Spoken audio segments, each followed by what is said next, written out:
個羽絨被咧，佢好得意嘅，佢又可以藍色，佢又有粉紅色，咁佢咧你可以咧唔入被套嘅。咁佢呢一個面咧，亦都係做咗一啲滑潺潺嘅面啦。咁佢咧係啦，就係做咗一個防潑水嘅，即係線水料，係啦，做咗個線水料。咁點解咧佢會做東燕蘇華點解要做粉紅色同藍色面咧？個原因就係因為咧香港地咧都講咗啦，真係凍到8度嘅天氣咧就可能得嗰一個禮拜。其實呢張羽絨被咧有機會咧係最凍嗰個禮拜咧，你先攞出嚟冚，咁你就唔使同佢入被袋，因為佢唔使入被袋咧都已經係好靚，同埋你可以見到佢係極度舒服，即係你攬住佢咧，佢係極度舒服嘅呢一個。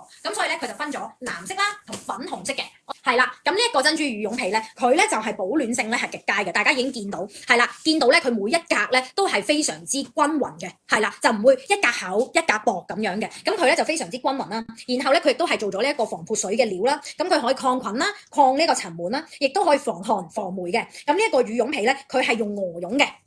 係啦，呢度見唔見到？佢係用咗鵝絨嘅，咁鵝絨咧就會更加暖，個彈性咧會更加好，咁所以咧佢個被咧個蓬鬆度咧就可以做得更好，然後佢就會更舒服。咁佢係15%嘅天鵝絨，然後再加85%嘅珍珠絨，咁所以咧佢係又輕又暖又薄又滑，但係同時亦都好保暖。OK， 而呢個羽絨被咧，佢係可以摺到好細嘅，係啦，嗱收貨嘅時候咧佢係咁樣嘅，係咪好細張啊？係咪好誇張啊？因為不嬲羽絨被，哇大張啊，好難摺。嗱呢一個羽絨被咧，佢係可以收到咁細張，而且佢擠壓完之後咧，即係譬如你咁樣啦，摺一個冬天啦，摺一個冬天佢可能咁樣壓住咗噶嘛，只要你到下一個冬天攞翻出嚟，揚翻開佢，佢就會漲翻晒噶啦。OK。